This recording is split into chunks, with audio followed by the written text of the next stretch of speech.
Los Angeles Symposium and Luncheon, addressing the issues that matter most inside our community. From all of us at KBLA Talk 1580, happy holidays. Stay tuned for more details on these incredible upcoming events. KBLA Talk 1580, your voice, your community, your power.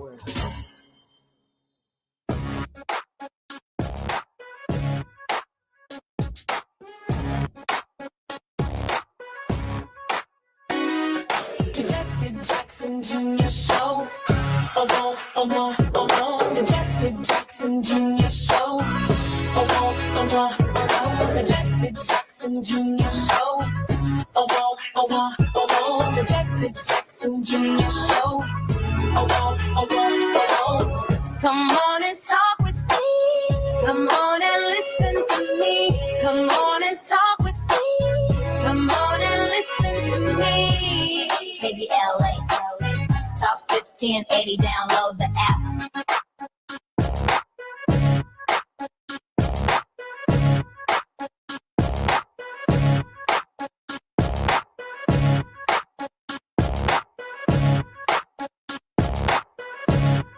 I'm Jesse Jackson. Looking forward to the Jesse Jackson Jr. Show on KBLA Talk 1580. It's Wealthy Wednesdays on the Jesse Jackson Jr. Show, which indubitably means that we are going to be in conversation with Atiba, and in the second hour, Dr. S. Todd Yeary. I'm particularly honored that Atiba is here today. He is our regular contributor on Wednesdays. Atiba is the former Deputy Executive Director for the National Black Caucus of State Legislators, NBCSL. He is Strategic Alliance Consultant and President of Party Politics US. He's worked as a TV political contributor for BNC News, The Heat, In the Know with Mo, The Leslie Marshall Show, iHeartRadio, 96.3 WHUR, and the One America News Network. He most recently was a guest on Rising, an American daily news and opinion web series produced in Washington, D.C., and the political newspaper The Hill. Atiba, welcome forward to the Jesse Jackson Jr. Show and our conversations with none other than yourself.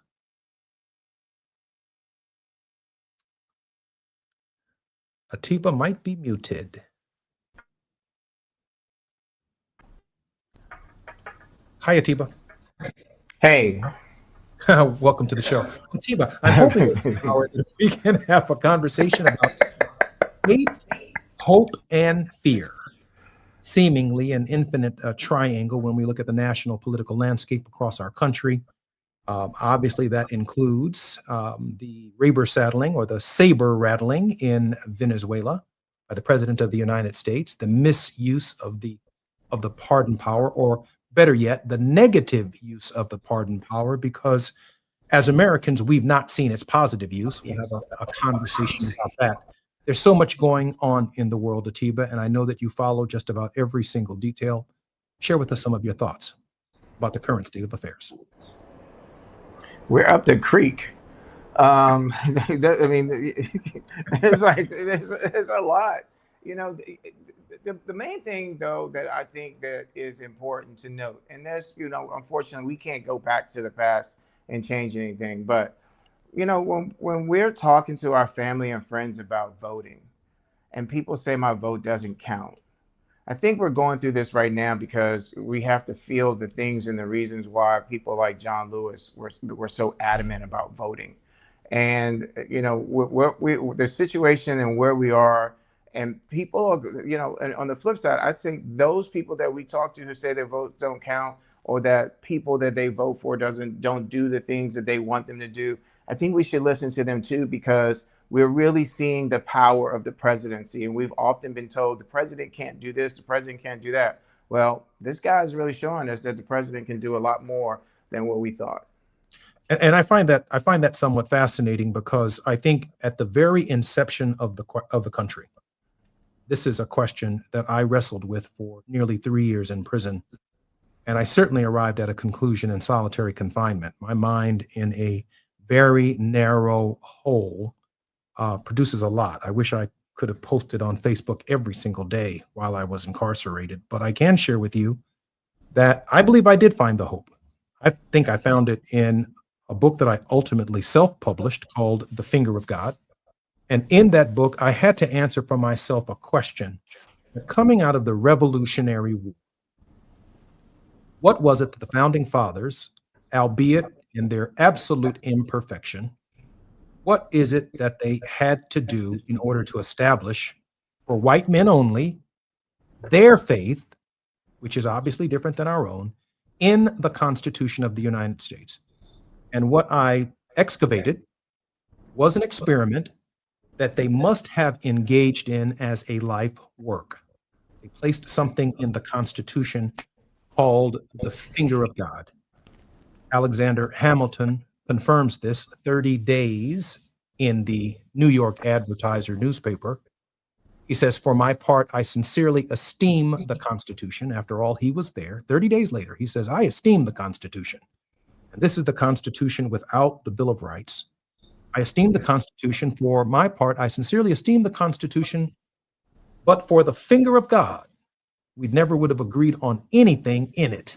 We wouldn't have agreed on the Supreme Court, Congress of the United States, or even the powers of the presidency, but they did agree on the finger of God."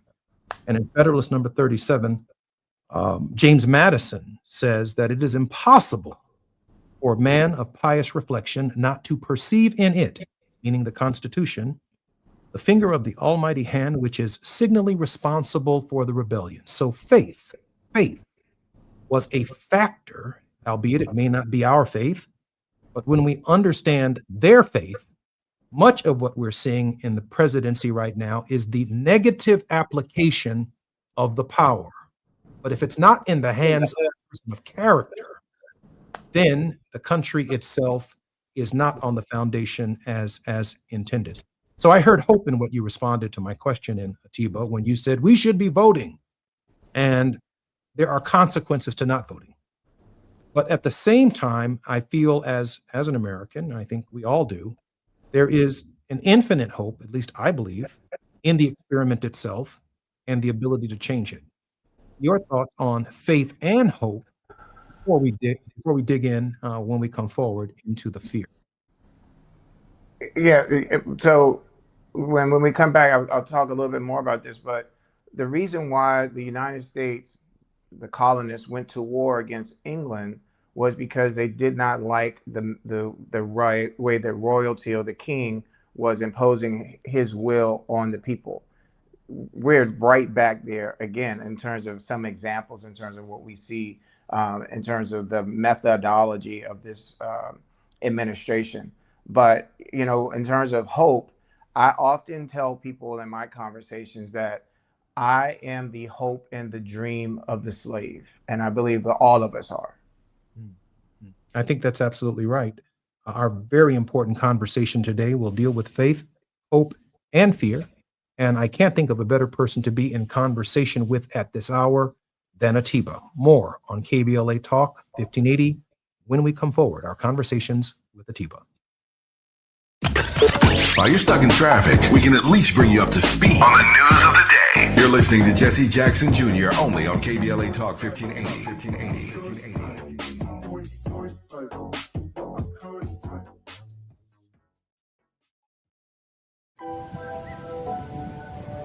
KBLA Talk 1580 remembers Robin Ayers on the 1-year anniversary of her passing. 1 year ago this week, we lost a remarkable and vibrant voice. Robin Ayers touched countless lives through her passion, her love, her service, and her smile, which you could see through the radio. KBLA Talk 1580 honors her memory and celebrates the legacy she left behind. Robin, your spirit lives on in every conversation, in every connection, and in every one of us, inspired by your voice. Gone, but never forgotten. KBLA Talk 1580, where voices matter.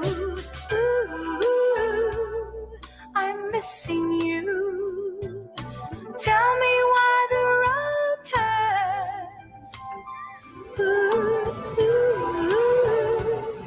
I'm missing you. Tell me why the road turns. If you're one of the millions of Americans behind on your taxes, if you're afraid to open your mail because IRS collection letters could be coming, listen carefully. The IRS is cracking down, taking paychecks, freezing bank accounts, revoking passports. That's a fact. But here's what most people don't know. There are official tax relief programs designed to help struggling taxpayers. Programs that could save you thousands if you qualify. No one knows these programs better than the experts at Optima Tax Relief. Optima's award-winning team will fight to protect your paycheck, your passport, and your property. Their tax attorneys and licensed professionals will work tirelessly to get you the best deal possible with the IRS. Everyday penalties and interest keep piling up, so don't wait. Call Optima now for a free consultation. Call 800-919-9077. 800-919-9077. 800-919-9077. Optima Tax Relief. Some restrictions apply. For complete details, please visit OptimaTaxRelief.com.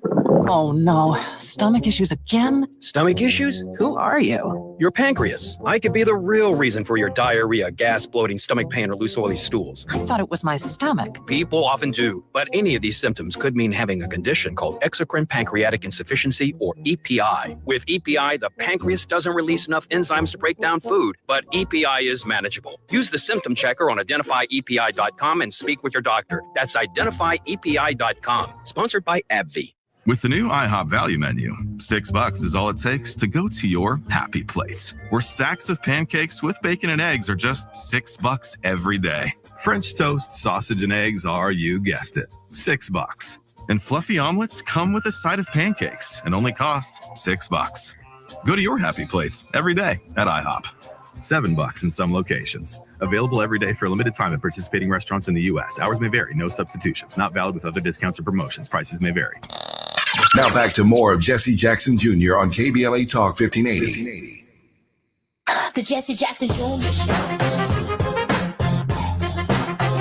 The Jesse Jackson Jr. Show. The Jesse Jackson Jr. Show. The Jesse Jackson Jr. Show. I'm Jesse Jackson Jr. Welcome forward to the Jesse Jackson Jr. Show on Wealthy Wednesdays and our regular conversations. Just before we return to our conversation, our producer has a clip that she wants to play to help frame this conversation with how the Soviet Union was created after the Cold War and the process for corrupt charactered leadership and the change to the kind of leadership, even in their society, that represented a change in the world. Why don't we run that clip? Today's episode is sponsored by Audible. Get a free audiobook with a 30-day trial today by signing up at audible.com/infographics. Go to audible.com/infographics or text infographics to 500-500 to get started. Christmas Day, 1991. Soviet President Mikhail Gorbachev announced, "We are living in a new world." And with these 7 words, the Soviet Union was dissolved and Gorbachev stepped down from his post. After 40 years of the Cold War and the threat of a nuclear holocaust, the world's largest communist state broke up into 15 independent republics, meaning the USA was now handed the accolade of New World Superpower. At its strongest, the Soviet Union had over 5 million soldiers stationed around the world, and they all stepped down without a shot being fired under the new regime. Today, we will explore exactly what came to pass in this episode of the Infographic Show. How and why did the Soviet Union collapse? In the late 1980s, the Soviet Union appeared to be somewhat of a powerhouse, exhibiting a rigid recovery from the invasion of Afghanistan and with an economy that appeared to be performing well. The Union appeared from the surface as powerful as it was back in the 1950s. But looks can be deceiving. Beneath the facade, the Soviet Union was splitting apart, and it had been happening for decades. Although there were many factors at play, some reasons were as follows. Mikhail Gorbachev rose to power in 1985 with plans to reform the nation with a hybrid communist-capitalist system similar to modern-day China. He also planned to ease restrictions on freedom of speech and religion. Before this, millions of Soviets were arrested for speaking out against the state. However, his plan backfired as he discovered that the loosening of control over the people and reforming political restrictions meant the people used their newfound powers to critique the government until they eventually succeeded in pushing for reform. This brand of communism had operated historically on tight central control. The loosening of control led to the abandonment of the entire construct. Back in the days of Vladimir Lenin, Leon Trotsky, and Joseph Stalin, the Soviets were led with strong ideological beliefs tied to Marxism. By the 1960s, the radical policies of the past leaders were abandoned in favor of a more conservative approach. By the 1970s, the Soviet people noticed the rise of the political elite who lived in posh homes, ate in fancy restaurants, and spent their vacations at luxury ski resorts, while millions of average Joes died from starvation. Younger generations were less keen to toe the line as their parents had and were willing to step forward and protest for change. These newer generations were more in tune with world events and slowly but surely began to pull at the strands of the political regime. Cold War tensions with the United States rose in the 70s and 80s, and with Ronald Reagan's leadership and the resulting increase in military spending, it seemed that the US had won the nuclear standoff. The Strategic Defense Initiative, or SDI, claimed to be able to blast Russian missiles as they fell, meaning, in theory, the US could win the long-running battle of wits. Reagan also managed to isolate the Soviets from the rest of the world economy, and without export sales in oil, the Soviet economy was severely weakened and limited. The Soviets were unable to turn a corner, and in the 1980s, breadlines were commonplace as poverty soared. Many people didn't have basic clothing or shoes, and under these conditions, it is only a matter of time before the people call out for regime change.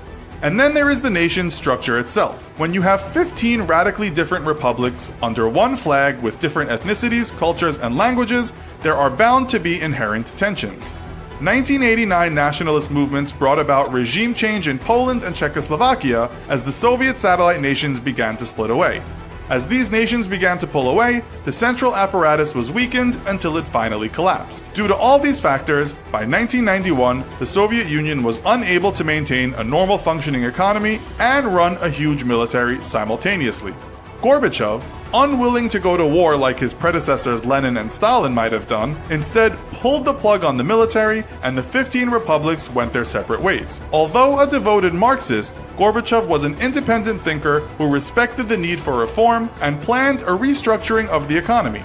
This, along with his vision to lessen the control held by central government and a move towards uncensored media, laid the path for total reform. The seeds were planted and the Soviet Union was no more. So today we looked at the downfall of the Soviet Union. But Atiba, I'm grateful for our producer for bringing that clip forward, because when the people start starving, when states like the state of Minnesota are threatened with their SNAP benefits if they don't provide the Trump regime certain data that they're requesting with respect to who are receiving those benefits, when the regime itself is willing to threaten the people and their ability to eat, it seems that revolution is inevitable.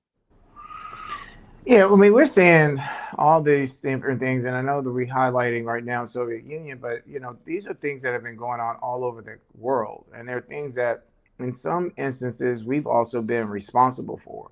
Right now, if you remember, there was a phrase that got Malcolm X into trouble after President Kennedy was assassinated, when he said, "It's like the chickens coming home to roost." And right now, it does feel as if like the chickens are coming home to roost. I mean, we just had a government shutdown where we were talking about SNAP benefits for Minnesota, but where people all over the country, including our military, were suffering and were not getting their benefits because they were our benefits that they were accustomed to. So right now, I think we're also living at a time, Jesse, where it feels like I'm coming personally to a better understanding of Franklin Roosevelt's "We have nothing to fear but fear itself." And, going through World War II and that era, what we see playing out today is literally what was going on 100 years ago in terms of transfer of wealth, in terms of the divisions, in terms of insecurity, and just things all over the world that seem to be imbalanced. And unfortunately, we seem to be part of what's causing that. When I think about the fact that today, President George H.W. Bush and Mikhail Gorbachev announced the end of the Cold War, it seems to me, Atiba, that so much of the fear that the American people are feeling, that there is a direct correlation between a hot war, potentially with Venezuela, a president and a secretary of defense who are outside of the law and threatening not a Cold War, but a hot one, and that they're threatening people's food benefits here in the United States, and that food itself is being leveraged by the regime. Is regime change inevitable through the vote? That's where the hope comes in. And, you know, and I think the question has to be, what and who are we putting our faith in? You spoke about the finger of God. You know, I think that if you look at historically over the course of time, and whether or not you're a Muslim, Christian, Jew, that in scripture, there were periods of times that we read about where the prophets came. And the prophets came at times when people had lost faith in God. We seem to be comfortable with this idea of having "in God we trust" on our money, and yet money is used to corrupt. And it is a debilitating thing. And in terms of all the things that are going on today, one of the things also that I try to impress upon people is that we have the power to pull back our dollars. There's a national boycott that I think is going on right now. I don't know how it is impacting, because I hear, you know, these numbers in terms of Cyber Monday. There was supposed to be 14. So I don't know if it was trillion or $billion in sales. I don't know what happened with that. But in terms of the power of our vote, there are people that are in power, and there are people that are fearful that if they go and vote, that their vote is not going to matter. Something that I look at is fear is what if, faith is even if. So you know, the thing is that I believe that you can't, that faith and hope go one and one together. I'm going to also just add this. If you look at a minister's, I don't want to say uniform, but what a minister might wear, not a suit, but in terms of with the collar. A cloak, a collar, a robe. I have come to understand that when the black and the white in that, even, you know, we talk about black and white in terms of our skin color, even though my skin color, your skin color is not black, but that's how we align. But that black represents faith. The white in the collar represents hope. And so, you know, if we can kind of look at that and just kind of like juxtapose that in terms of our lives, that we can have faith, but we also have hope, and we have hope, but we also need to have faith. In terms of fear, fear is debilitating. I think that we want to try to stay away from fear, and I think that's where, in the political context of where we live today, that's what a certain political party is playing on, is our fear. And I think we do better with faith and hope. You know, I find scripturally that faith without works is dead. It requires a balance of good deeds, of positive deeds, of a spirit energy that impacts people fundamentally different than the spirit energy that we're waking up to every single day in the United States. We're being tweeted to death with just negative energy that is really contrary to the idea of ministry. And I think that the early Americans, Atiba, whether we know or like the fact, nothing we can do about it, that our first 15 presidents tolerated slavery, and they obviously tolerated sexism and misogyny and almost every other kind of ism that we can imagine. In their faith, they saw the role of the presidency as ministry, ministering unto people who had been left behind. Clearly, anytime they combined the opposites of a commander of an army and a repriever partner in a single person, that is simply the function of the lineage of David. They saw themselves as restarting the disciple system in their new land that they called the New Israel, but they could never imagined that their new Israel would be the new Israel that we are looking at today. And I am not discussing the Israel in the Middle East. In fact, that was called Palestine at the time of the founding of this nation.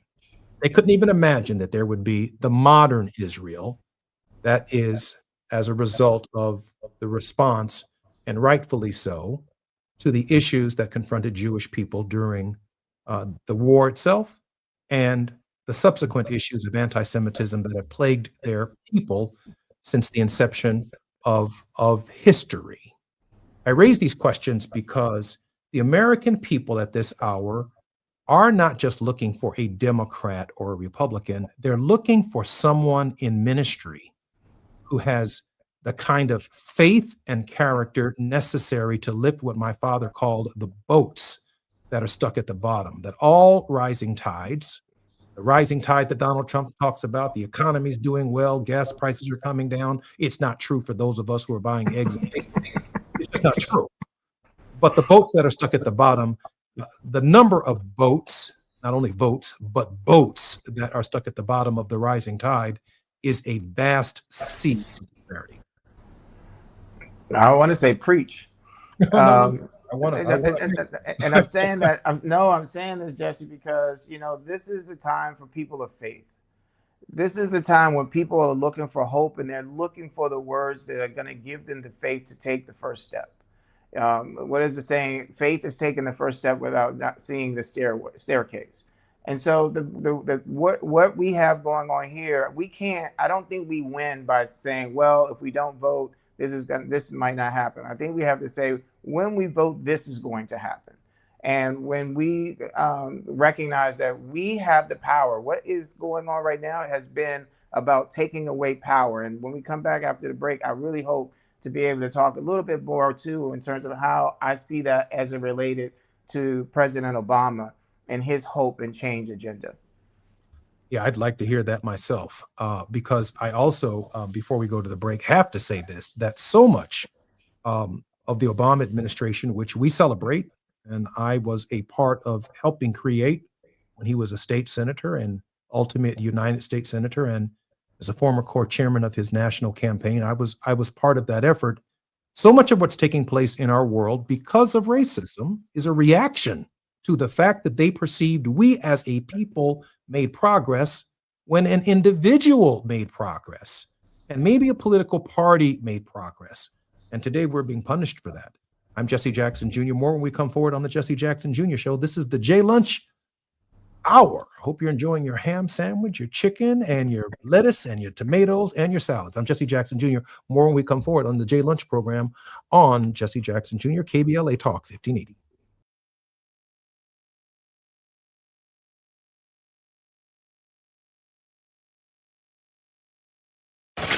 The biggest names, the best conversations. You're riding with Jesse Jackson Jr. on KBLA Talk 1580.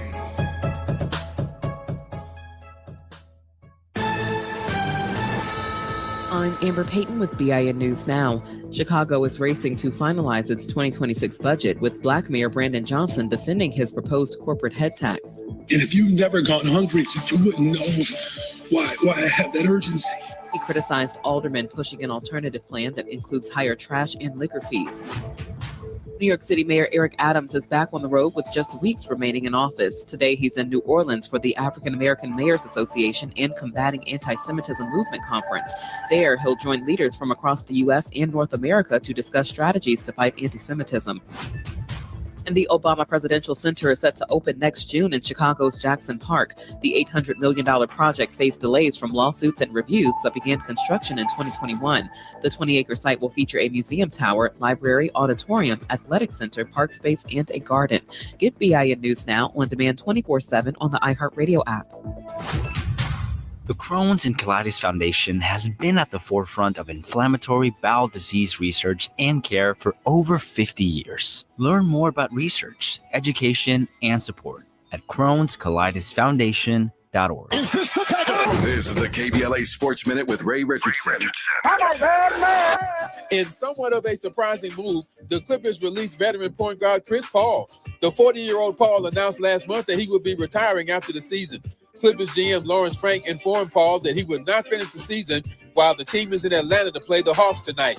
Paul flew back to LA Tuesday night. Paul played 6 of his 21 NBA seasons with the Clippers. He's the franchise's all-time leader in assists and steals. Paul appeared in 16 games this season off the bench. He was averaging a career-low 2.9 points, 3.3 assists, and 14.3 minutes. Former Lakers center Eldon Campbell passed away early Wednesday morning. The cause of death has not been released. Campbell was 57. The 6'11 Campbell, who grew up in Inglewood and started at Morningside High School, played 8 of his 15 NBA seasons with the Lakers. No debates, no speculation, just the info you need. That's your KBLA Sports Minute. I'm Ray Richardson. More news, opinions, and conversation when we come forward on KBLA Talk 1580.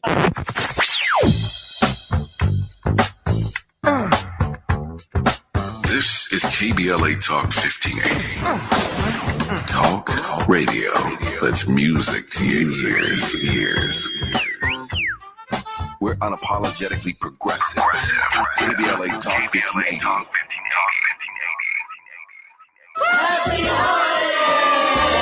This holiday season, KBLA Talk 1580 wishes you and yours joy, peace, and prosperity. As we celebrate with family and friends, we're already looking forward to an exciting first quarter, packed with must-attend events to kick off the new year just right. In January, join us for our inaugural Brotherhood Brunch, bringing together community leaders, change makers, and everyday people for inspiration and connection. February means it's time for our signature Black History Month luncheon, a powerful celebration you won't want to miss. And in March, Women's History Month, we're once again hosting our State of Black Women in Los Angeles Symposium and Luncheon, addressing the issues that matter most inside our community. From all of us at KBLA Talk 1580, happy holidays. Stay tuned for more details on these incredible upcoming events. KBLA Talk 1580, your voice, your community, your power. Are you coughing a lot, especially at night? Are you often short of breath? Are you using your rescue inhaler often? These could be signs that your asthma is not under control.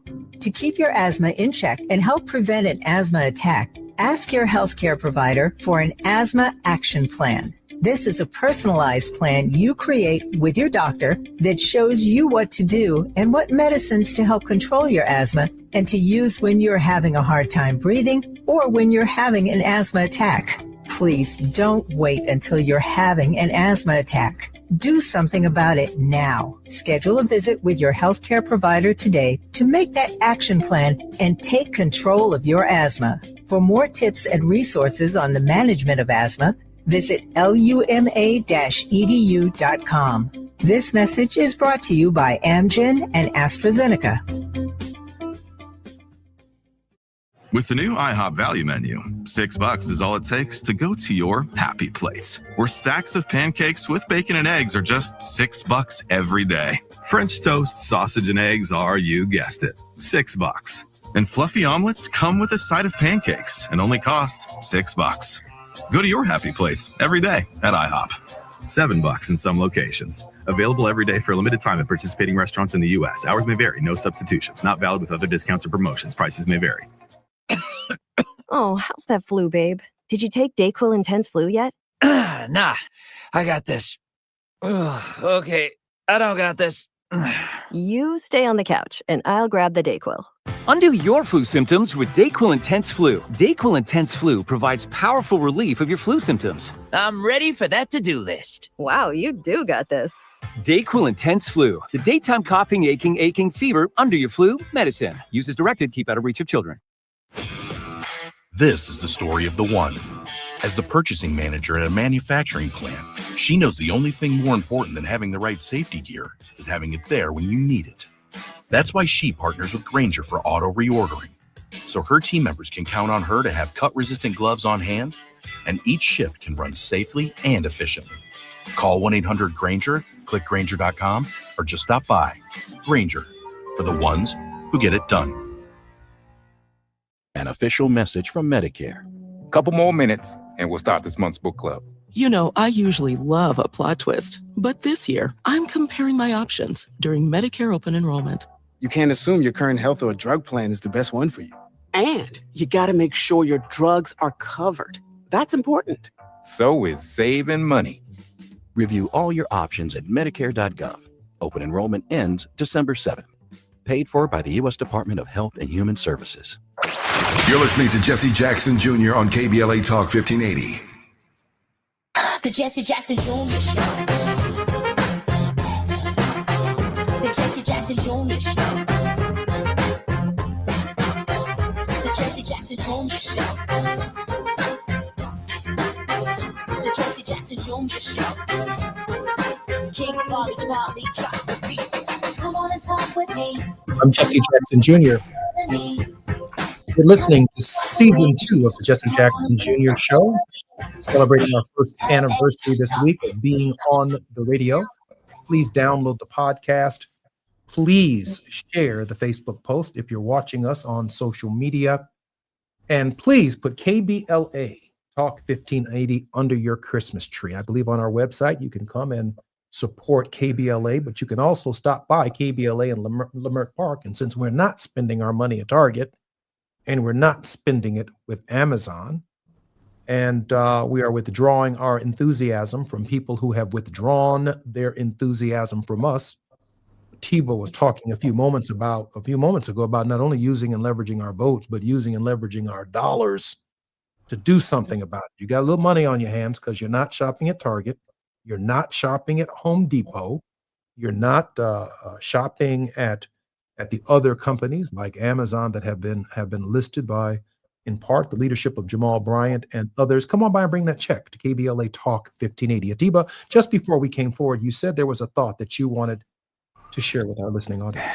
Yeah, and I don't want to be insensitive, but when I think back to the 8 years of President Obama, I think about a number of things. One, he won and he had a message of hope, and he talked about change. And by 2016, when he was leaving in office, one of the things he said is that you've always been the hope. You've always been the change. It was about the fact that that's in us. And a lot of us felt that we had to defend him because the other party was attacking him. And oftentimes our sensitivities came into play. So we played on they're just doing this because of racism. And that's not to say this wasn't about racism, but that was the surface. And that's not to say it's not about sexism. That's on the surface. It was that there are those in this country who want to be in power, who are really in the minority, who don't want us to hope. What he gave was us hope. And if you connect the dots, he couldn't win a presidency. And I was a registered Republican at the time. He couldn't win the presidency without getting Republican votes.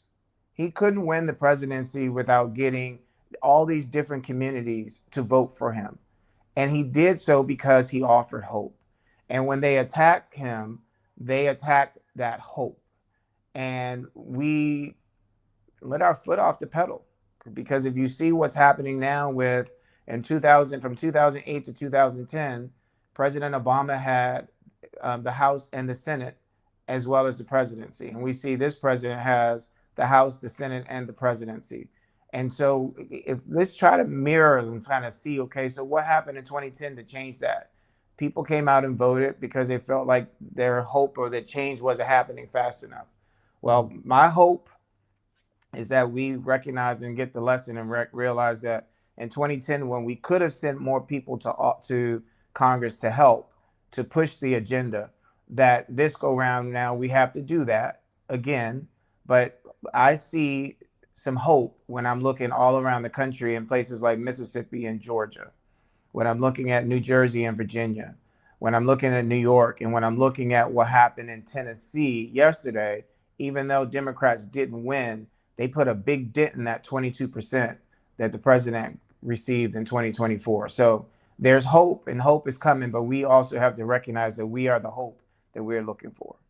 I want to talk about the birth of hope for a moment, because I don't want there to be any illusions, or I don't want to romanticize hope. We registered hundreds of thousands of voters in 1983 to elect Harold Washington, the mayor of Chicago. Harold Washington would not have been mayor in Chicago without voter registration. Insults from Mayor Jane Byrne and a series of mayors prior to Jane Byrne that led to his victory. To this day, Barack Obama says that Harold Washington's campaign inspired him, but Barack Obama wasn't in Chicago yet. He was at Harvard. I was part of that campaign to help elect Harold Washington. A number of people here helped shape hope on the ground in Chicago. Jesse Jackson here in Chicago helped shape hope in 1984 and 1988. And you couldn't go to Jeremiah Wright's church, Trinity United Church of Christ on 95th Street here in Chicago, get married in that church. I was at Barack Obama's wedding to Michelle Obama, who attended Whitney Young High School with my sister. They were classmates and graduates. Santita was Michelle's best woman at the wedding. You can't grow up in Chicago in the 80s and in the 90s and in the early 2000s unless you came from a community that was shaping hope locally and propelled it in the form of national presidential campaigns that helped provide the message of hope that became Barack Obama. And I think we're going to have to dig, Atiba, a little bit deeper into the spiritual foundation of people who provided that construct, because we might find a few candidates here. You know, I like Gavin Newsom. I like J.B. Pritzker. They've not given me a reason to not like them. But their mettle on the question of hope has to be forged locally with local demands that hold them accountable. Tavis Smiley was part of that accountability, and Jesse Jackson Jr. was part of that accountability. Jim Clyburn was part of that accountability. Maxine Waters in California was part of that accountability. Cornel West was part of that accountability. And when the brother wanted to be more conservative than we would let him be, we walked him back to hope. When it was easy to do something in Iowa or to criticize or blame Black youth for something, it was easy to go in that direction, but then we walked him back to hope. No. We're not going to do that at Howard University. We're not going to have that debate at Howard University and criticize Black people like Clinton did us with Sister Soldier. We're not going to do that. We're going to keep hope alive. So framing hope at the local level helps frame these candidates. And that is a tension that is real and well-deserved and not separate and apart from local accountability. And people kept candidates' feet to the fire on the questions of the legitimate needs of the people, which ultimately manifested themselves in Barack Obama. I'm wrestling with where to go with that one, because part of it too is that there is a national conversation that we, I think, deserve to have. And part of that national conversation goes to something that's really tearing at me, and that is parenting. You know, we're seeing, whether or not we want to recognize it or acknowledge it or not, that there's crime that's really rampant in the country. I believe that it is tied to hopeless people feeling that their wages are too low. They don't have access to health care. Food is expensive. And yet we still don't talk about that there are a lot of people who have had children at very younger ages that goes back to, I think, the crack epidemic. And I'm saying a lot of things to unload or whatever with that. So when we say we walk people back from a conversation, or someone back from a conversation, I think part of the reason why we're in the depths or of despair as a country is not just African American or white or Hispanic. It's a country. It's a cultural thing. We started talking about what was going on in Soviet Union, and I'll break there and let us go to break. I'm Jesse Jackson Jr. More on KBLA Talk 1580 when we come forward.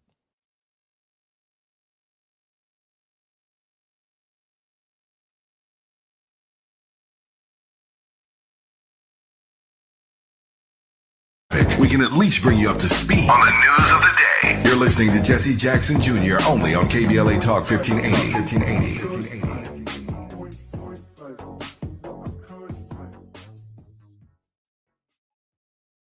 Established in 2020 during a time of deep racial unrest across our state and country, the Black Freedom Fund was created to make sure that leaders and organizations working to support Black communities and build power have the resources they need to stay in the fight for the long haul. We believe that those closest to the issues impacting our communities know best how to solve them. That's why in just the last 5 years, we've granted more than $45 million to over 200 grassroots organizations across California. That is the largest collective investment in Black organizing in history, and we're just getting started. We are clear-eyed and committed, more now than ever, to our people, our power, and our possibility. Join us in creating a future where Black people harness their full power to shape their lives and realize a just world for all. Learn more at fundblackfreedom.org. That's fundblackfreedom.org. The Black Freedom Fund is proud to sponsor Conversation Live Altadena Rising with James Farr on KBLA Talk 1580. In California, all workers have rights, no matter their immigration status. If you or a family member were detained by federal immigration authorities and did not receive your final paycheck, contact the Labor Commissioner's office. You can file a claim even if you left California or the U.S. Call 833-526-4636 from the U.S. or outside the country 001-833-526-4636. Document wage theft and report it to the Labor Commissioner's office. Aging happens, but giving up what you love, that's optional. This holiday season, start a conversation with your family about building habits that support brain health and keep life fulfilling. With AARP's Staying Sharp, you'll find tools, videos, recipes, and even games to help make healthy living simple and fun. Don't just age, thrive. Visit stayingsharp.org/get started.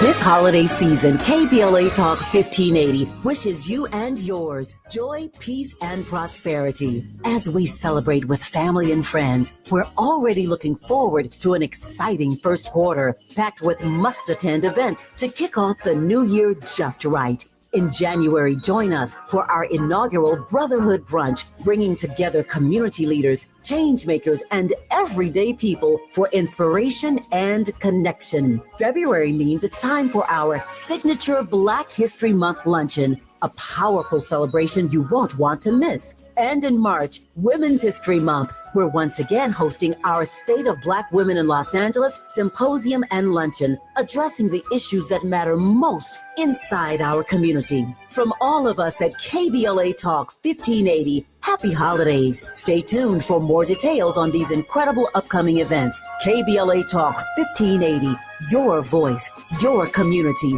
your power. KBLA Talk 1580. We've got a lot to talk about. KBLA Talk 1580 reminds you, when we fight, we win. The Youth Justice Coalition is challenging America's addiction to incarceration and discrimination. YJC works to dismantle policies leading to mass incarceration, law enforcement violence, and the school-to-prison pipeline. Their approach? Transformative justice, community intervention, free LA high school, legal defense, and system monitoring. YJC promotes safety without relying on prisons. Their goal? Prevent system contact and help people exit the system through direct action, advocacy, and education. Want to get involved or need help? Call 323-235-4243. That's 323-235-4243. Join YJC in creating change. When we fight, we win. KBLA Talk 1580, your voice for justice. This is a community call to action from KBLA Talk 1580. An official message from Medicare. Couple more minutes, and we'll start this month's book club. You know, I usually love a plot twist, but this year, I'm comparing my options during Medicare open enrollment. You can't assume your current health or drug plan is the best one for you. And you got to make sure your drugs are covered. That's important. So is saving money. Review all your options at Medicare.gov. Open enrollment ends December 7th. Paid for by the U.S. Department of Health and Human Services. Now back to more of Jesse Jackson Jr. on KBLA Talk 1580. The Jesse Jackson Jr. Show. The Jesse Jackson Jr. Show. The Jesse Jackson Jr. Show. The Jesse Jackson Jr. Show. King Volley, drop the beat. Come on and talk with me. Come on and listen to me. Jesse Jackson Jr. Welcome forward to the Jesse Jackson Jr. Show on KBLA Talk 1580. It's Wealthy Wednesdays, and we are in conversations with Atiba. And Atiba, just before I let you finish that point, please share with our listeners how we can follow you, how we can support you, and about some of your work. the book. Oh man, that's a great. Thank you for that. So I wrote a book, and then on my website for the book, which is novelsbyatiba.com, I also wrote a series of 9 essays that are part of a bigger essay, which is putting people first. And and then also you can follow me on social media. It's just my first and last name on Facebook and on Instagram, as well as on X, formerly known as Twitter. Your first and last name? Atiba, A-T-I-B as in boy, A, last name Madyn. Thank you, Atiba. Atiba, just before we came forward on the break, you wanted to make a point that I know that the commercial interrupted. Go ahead, brother. No, it's okay. Means I was talking too long. No, I'll just say, that we often don't want to be critical of ourselves. And even during the Obama years, I wrote several blogs at the time that some people were surprised that I wrote that weren't necessarily meant to criticize the president. But I don't believe that President Obama was as well served as he could have been had we been, and I shouldn't say just more critical, but more just assertive to say, we got you here, but we need you to do this. And we are going to push you to do this, because the reality is it's the people that push policy. You can try and get elected officials to do X, Y, and Z, but they won't do it unless you actually do it. That's why they say call your congressman, call your elected officials, write letters, do marches, show up at the Capitol. These are all ways to get them to know where our positions are. But where I was going with that too is that often we are we don't want to talk about the fact that we have issues, and I think that some of these issues, yes, are definitely grounded in some systemic things, and whether or not it's being able to have access to capital, whether or not it's high wage jobs or access to higher education. But there are things that we also can do. And of course, we say it starts with voting, but it's also deeper. And as you were mentioning before, in terms of registering people to vote, all those things are encompassed in all this. But ultimately, we all can be better as people, just as human beings, in terms of being empathetic. So I'm saying all that and kind of going around without necessarily touching where I had before the break, mostly because I don't want to come across as being critical, but I do think that there are things that the people want to see us do, and whether or not it's something as simple as pulling up our pants, or as simple as figuring out how do we work to get a better way forward. That's why I think we're going through a lot of the things that we're going through today, because not only have we lost hope, it's not just about having fear. I just think there's a sense of despair, and coming together, recognizing that we're all in this together, and that the issues that happen in an urban environment could be very similar to ones happening in a rural environment, even though we might not have the same color skin. All of these things are American issues, and all of us are brothers and sisters. And so I just feel like, just overall that it's okay for us to be critical, but it's also like to be critical from a standpoint of how do we get better. I absolutely agree with that, and I can't improve upon that. I wish I had absolutely more time to share on this thought, and I know we'll pick back up on it in future conversations. Atiba, share with us your word of hope. We have about 4 minutes. Take your time. So my hope right now, first off, is that we recognize that we still have the power to change our situation. And I'm very grateful that we took time today to talk about some historical things that may have happened in another country, and hopefully painted a picture that people recognize that is happening right here in this country. It's not too late to stop it, but the train has definitely left the building.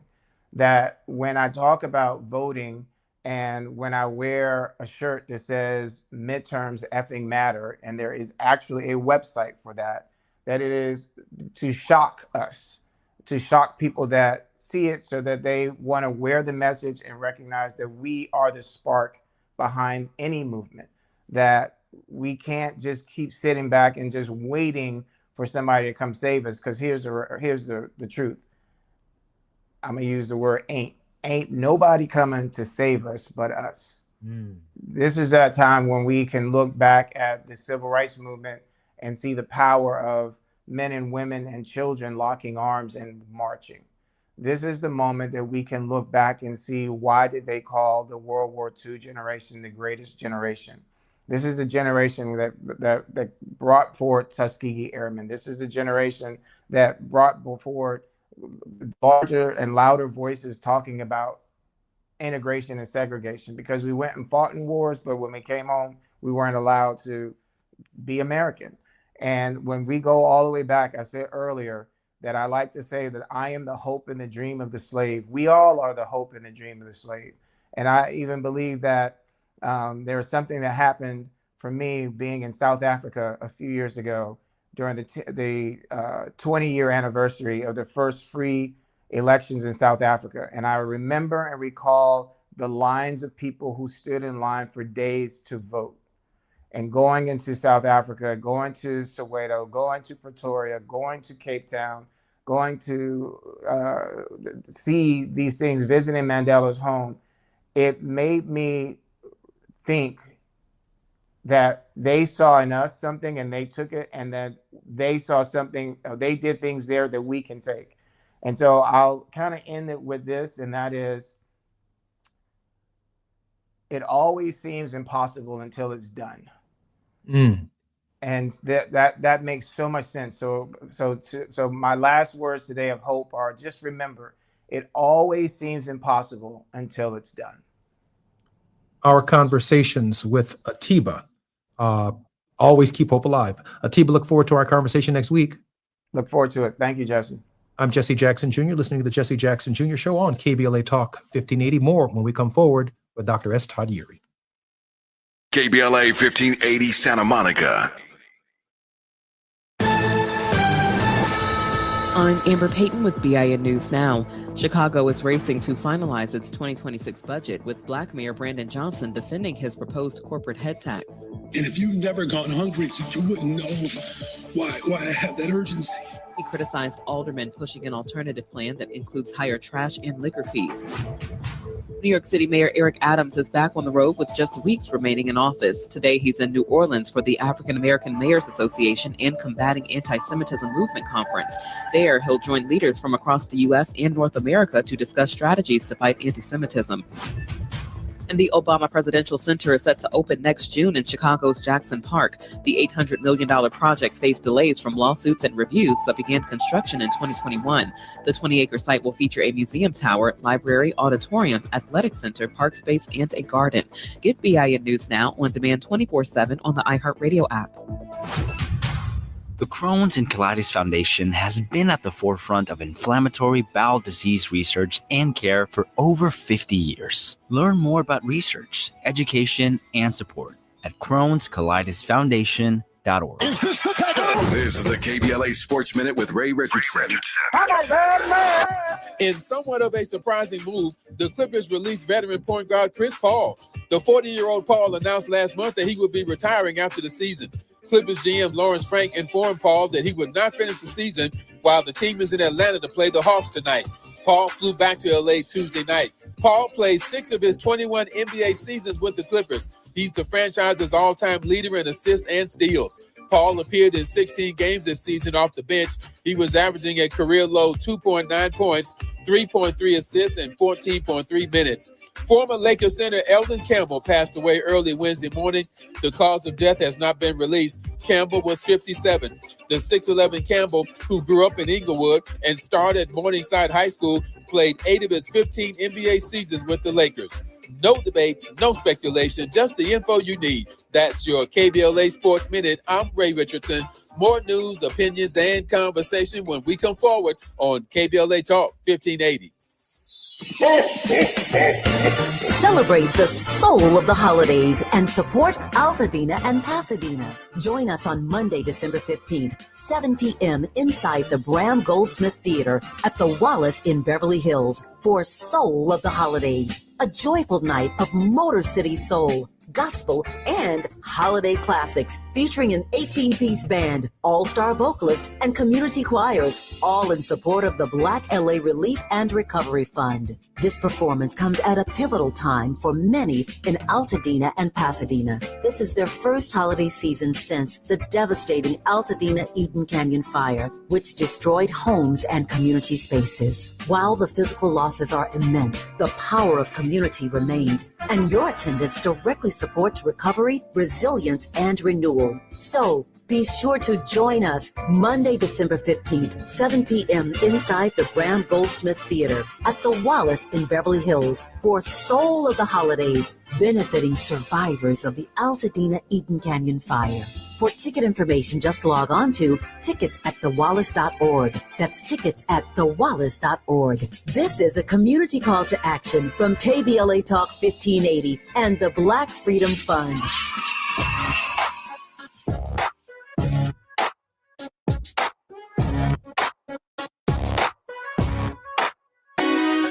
The Jesse Jackson Jr. Show. Oh, oh, oh, oh, oh. The Jesse Jackson Jr. Show.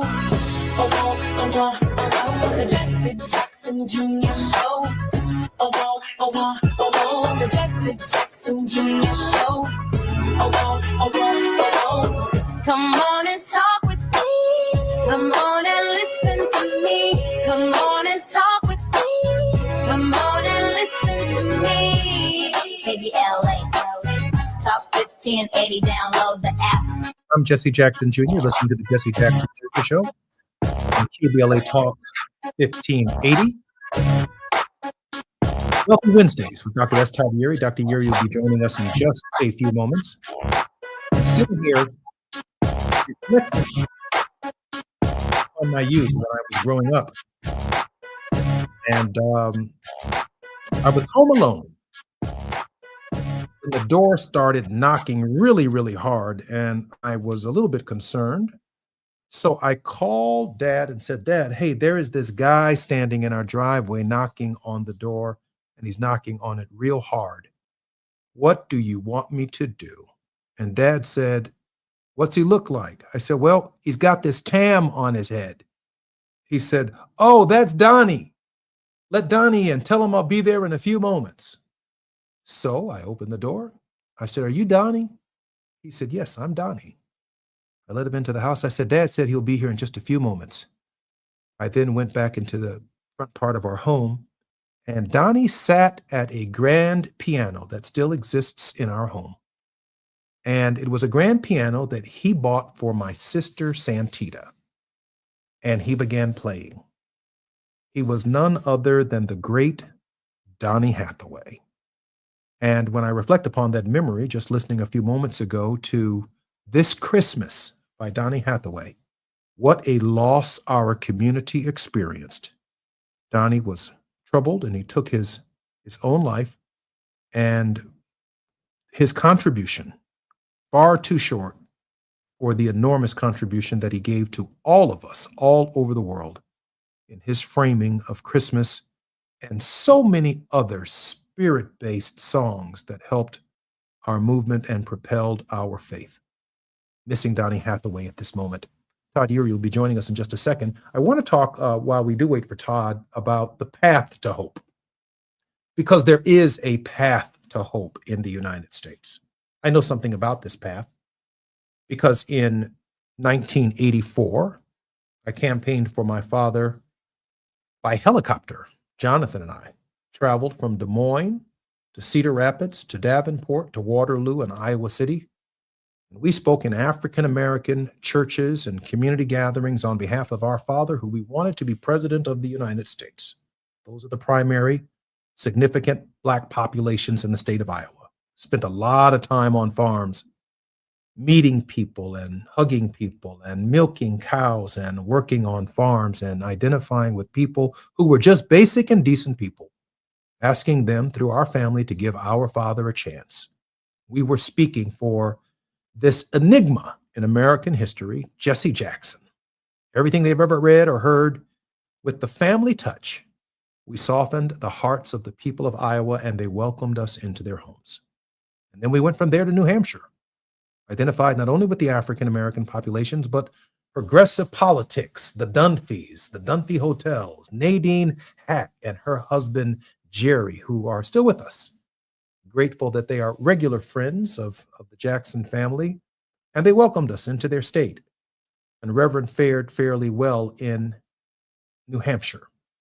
And then we turned to Super Tuesday, having almost no money left. All of the states were gathered where large numbers of African Americans could vote. And Reverend Jackson came in first or second in a number of those southern states, more than any other African American ever. In fact, Shirley Chisholm, we talk about her campaign, but she never made it to Iowa. She never made it to the Iowa caucuses. She never made it to New Hampshire. When Jesse Jackson changed the rules after his campaign in 1984, began asking questions because of the winner-take-all system, where are my delegates? How is it that I can spend millions of dollars in these states, come in first, second, or third, and come to the Democratic convention with no delegates? The Democratic Party had to change its rules to award Jesse Jackson the delegates that he earned due to a proportional recommendation that if our voters come to the polls, they need to be awarded in the Democratic primary with their seats at the table by the time we get to the Democratic convention. That was the path of hope for Jesse Jackson. By 1988, they took South Carolina, Jesse Jackson's birth state, out of Super Tuesday, and they moved the primary up. And by moving that primary up in 1992, that primary gave us Jim Clyburn, who served in that seat since 1992. And Jim Clyburn's legendary role in Democratic politics and in state politics have laid the foundation for every progressive candidate that has turned that corner heading to Super Tuesday, including saving and rescuing the campaign of Joe Biden. Barack Obama obviously won the state of Iowa in large measures because African American voters allowed and were used to the idea of supporting a candidate who could bring hope without having to fight with Democrats over his fair share of delegates. Barack Obama was not successful in New Hampshire, but because Jesse Jackson moved the primary of South Carolina forward, African Americans who represent 35 to 40%, maybe even more, of that state's electorate gave Barack Obama a solid victory in South Carolina, the state that seceded from the Union in the Civil War first, before Abraham Lincoln was even sworn in. And he turned that corner with hope because African Americans concluded that we can actually win the Democratic nomination for President of the United States. I say that to say that hope does not just happen. It does not just drop out of the sky and we get into personality politics and the guy with the best haircut or the most handsome person or whatever Harvard says, the most liberal positions that make sense for the American people stand for these positions. Democrats have to dig deeper in order to arrive at hope. And they have to cover ground that is unconventional. Jesse Jackson did that. I'm Jesse Jackson Jr. More on KBLA with Dr. S. Todd Yeary when we come forward on the Jesse Jackson Jr. Show. It's afternoon drive time with Jesse Jackson Jr. Only on KBLA Talk 1580.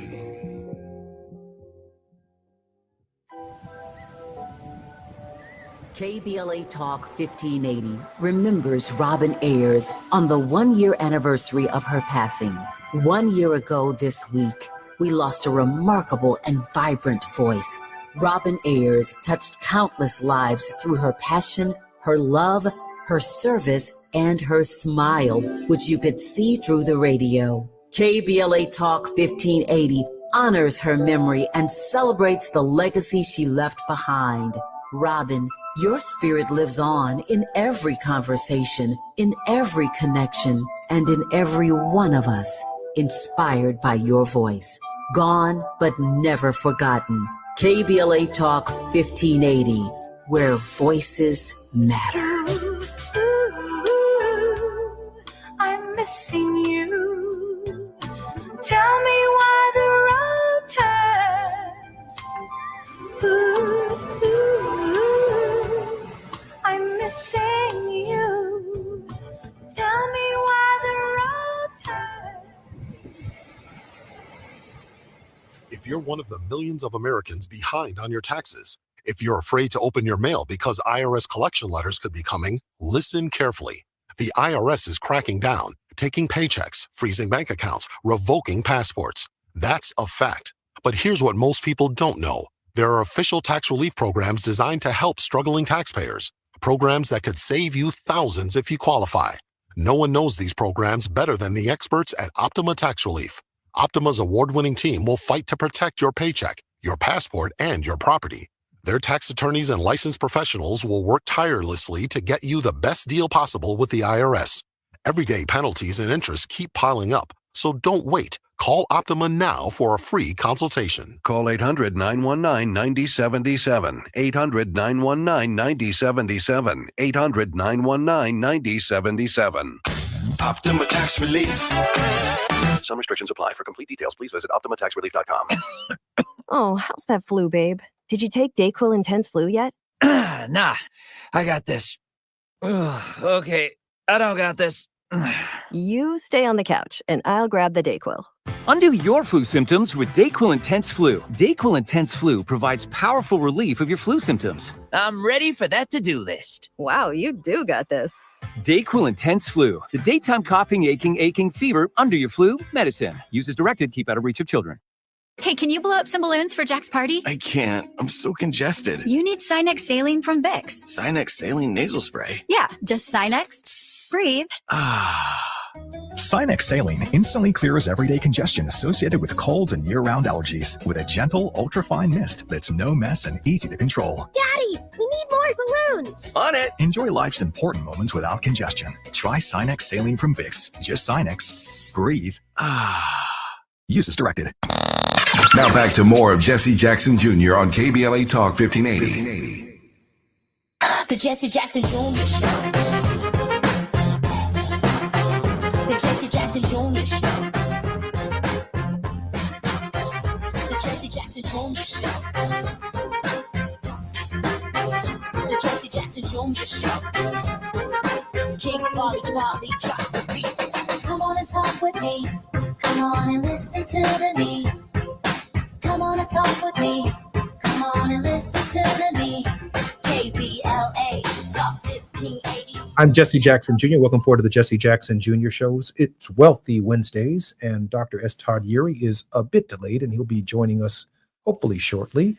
But I want to finish opining just before I bring Atiba forward on the conversation I was having in the first part of this hour. Hope in the Democratic Party is structurally alive. It's structurally alive. It doesn't just drop out of the sky in the embodiment of a person. It is structurally alive because we can win the Democratic nomination in our party. It's not structurally alive in the Republican Party.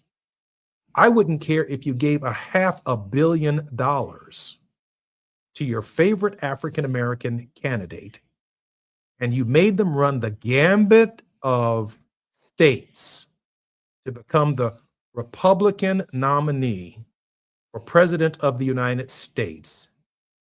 And you had to go through all of the states that are in rebellion right now, that are resisting any progress in urban America, that have no problem with National Guardsmen, the DEA, ATF, and all of the other alphabet boys and girls occupying our cities.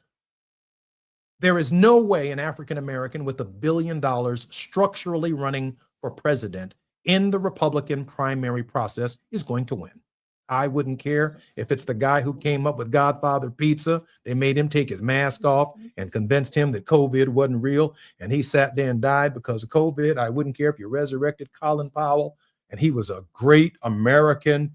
He met all of the criteria that made them feel particularly comfortable. I wouldn't care if you gave them $500 million. They can't get through Texas. can't get through Arkansas, can't get through the structural arrangement of trying to be the Republican nominee. You have to be a Black appointee to get through that situation right there. And then you're probably going to end up at HUD. You will not be Secretary of State. You will not be Secretary of Defense when you run through that arrangement. But in the Democratic Party, hope is structurally alive. And Jesse Jackson made it so.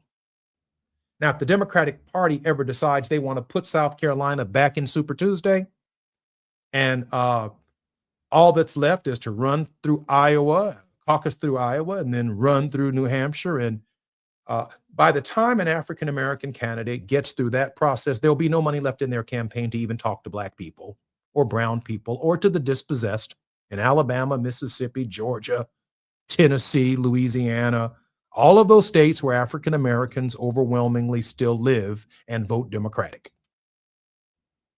Jesse Jackson structured hope in the party because we have a chance. And that same hope came to Joe Biden's rescue in 2000. And we stopped Donald Trump the first time because Joe Biden's campaign was faltering, a weak showing in Iowa, a weak showing in New Hampshire. But the endorsement of Jim Clyburn in South Carolina, we exacted from him with the South Carolina victory a couple of very, very important contributions, not only to American history, but to the trajectory of the nation itself. We exacted it from him.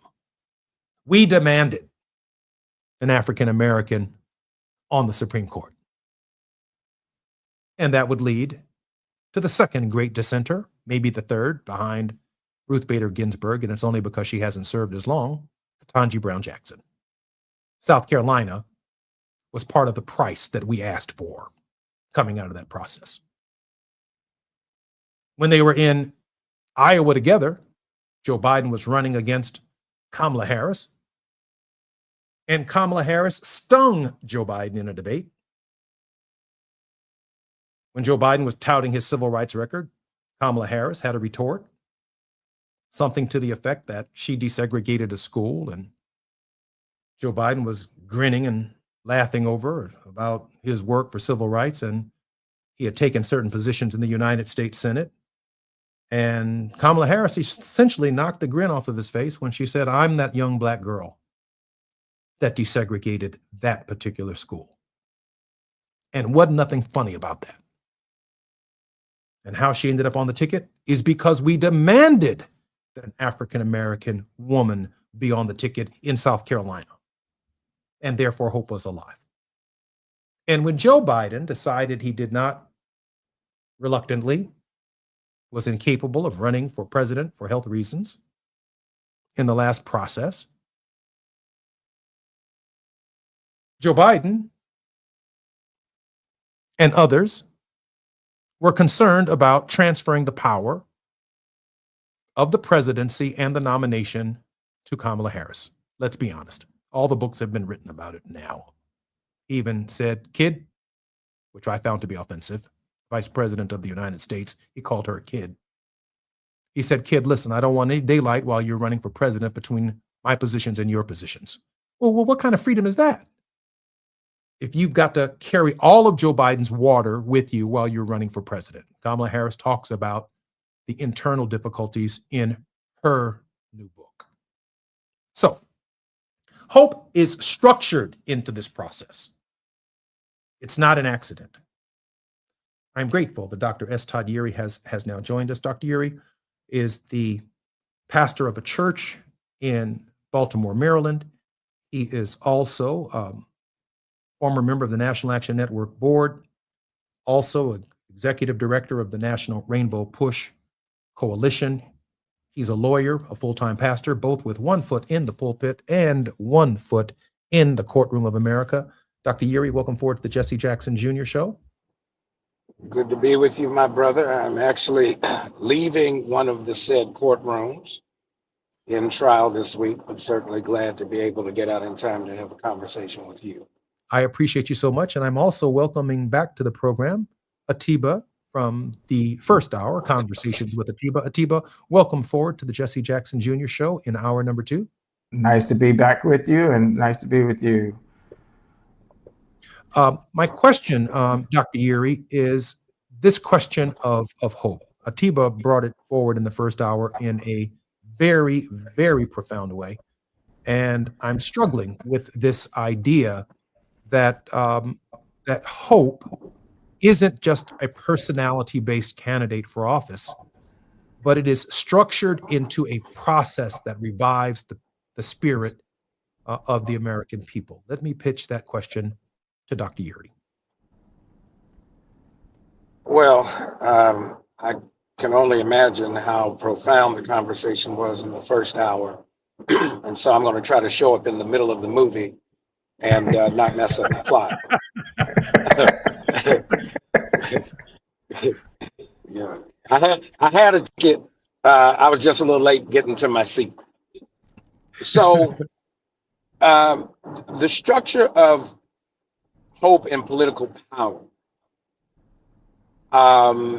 is outcome based, right? Do we yield from the process the return on our self-interest by participating in this process? You were certainly waxing eloquently about the opportunities in one party versus the other. I think when we evaluate Reverend Jackson, your father's contribution is he changed the structure, not just the appearance. Unless we change the structure, which is process driven, you cannot really get to any substantive change in terms of the outcome. The problem is that while we're foreclosed from any significant participation in one party, unless you're the Secretary of HUD, or you might be the Surgeon General until a pandemic hits the country, and then that role is relegated to basically being a spectator sport. The notion that the current politics is still embracing the kind of structural change necessary to get the returns on self-interest, particularly for Black people and other disaffected communities, that's a big question. And it's a question that has not been resolved, particularly as we've walked through this last government shutdown. What was yielded out of that process? And what do we anticipate is going to happen next month when we find ourselves again with the specter of a shutdown there? And so we got to talk about what are the structural changes that confirm that there is still hope. And are we getting what we're demanding, or are we simply just going through the motions? Atiba? I feel like the backup singer right now, because I mean, both of you were like, really on point. And I know we talked about, what we talked, earlier in terms of hope. I feel like there's just so much right now that is like in front of us. President Kennedy said that the character for the word danger and it also has a character in it that said that for opportunity. Opportunity is here. I think what we have to figure out is how to let go of fear, and I think that is the most difficult piece right now. That's debilitating right now, and to get us out of this despair is fear. And it's the same thing, that we talked about in the prior hour. I think you hit it on the nail also, though, in terms of the work that your father did. The fact that whenever I hear the word hope, it was like a commercial in a sense that I always hear, keep hope alive, is what pulls and pushes me in the work that I'm doing, is to keep hope alive. That no matter, how difficult this is, and the way that we ended the last hour, I said it always seems impossible until it is done. Those are words of Nelson Mandela. And for them to overcome what they did with apartheid over so long and what we've already overcome here, it's a sad thing because I'm thinking about the women's movement back in 2018, being at one of the marches and being told that a woman said, "Oh my gosh, I can't believe we're back here again." She was talking about going back to the civil rights movement and then the early 70s. That yeah, we are right back here again. I think that part of this that's important for us is not only to figure out how to get out of this, but how to figure out how not to go back to this again. Can't hear you, Jesse. I think when we talk, Todd and Atiba, about the structure of hope, there's some things that I can anticipate because of what Jesse has put in place. And I say Jesse affectionately. Obviously, he's my dad, but I don't find professionally calling him dad to be particularly helpful to the conversation. What the Reverend Jackson accomplished allows us right now to say, what do we want from Gavin Newsom when he comes to South Carolina? You can write that list right now. What do we want from J.B. Pritzker when he comes to South Carolina? We can write that list now. Because that state, in the structure of hope, after Iowa and New Hampshire, was designed for us to determine when we show up in South Carolina what we want. I already showed you can get a vice president out of that state, a running mate. And I've already showed you can get a Supreme Court justice out of that state. Question for me now is, Dr. Yuri, with just the minute that we have left, and I know that I'm going to have to wait until we come forward, can we get DEI back out of that state? Can we get an education department out of that state? Can we get a commitment to the constitutional right to health care of equal high quality and the constitutional right to vote out of that state? When the Democrats turned that corner, appealing to some Jim Clyburn or to Jim Clyburn himself, what are we going to ask for? I'd love for Jamal to be in South Carolina right around there, and I'd love for Brem Sharpton to be in South Carolina right around there. I'd love to do a couple of weeks of KBLA right in South Carolina, talking to our community and our folk and having everybody, every state rep and state senator come. What are we going to ask for when the party comes to South Carolina and gets ready to turn that corner and we determine who the Democratic nominee is? Food for thought. I'm Jesse Jackson Jr. This is KBLA Talk 1580 on the Jesse Jackson Jr. show. It's Wealthy Wednesdays with S. Todd Yuri and our special guest, Atiba Madian. It's afternoon drive time with Jesse Jackson Jr. Only on KBLA Talk 1580. I'm Amber Payton with BIN News Now. Chicago Alderman Brian Hopkins plans to introduce a revised downtown curfew proposal with compromises after his earlier version was vetoed last summer. Black Mayor Brandon Johnson, still shaken by last month's fatal loop shooting of a 14-year-old, says violence sets the city back. Every time something like this happens, of course it frustrates me. Hopkins says the new plan will extend the notice time before curfews, but has not shared details yet. Serena Williams says she is not making a tennis comeback despite reports she rejoined the sports testing pool. The International Tennis Integrity Agency confirmed she requested reinstatement, but said it's unclear if she plans to return. And two University of Alabama student magazines, Alice and 1956, have been suspended for not complying with new Trump-era DEI policies. Alice focuses on women's lifestyle content, while 1956 serves Black undergraduate readers. Get BIN News Now on demand 24/7 on the iHeartRadio app. The Crohn's and Colitis Foundation has been at the forefront of inflammatory bowel disease research and care for over 50 years. Learn more about research, education, and support at Crohn'sColitisFoundation.org.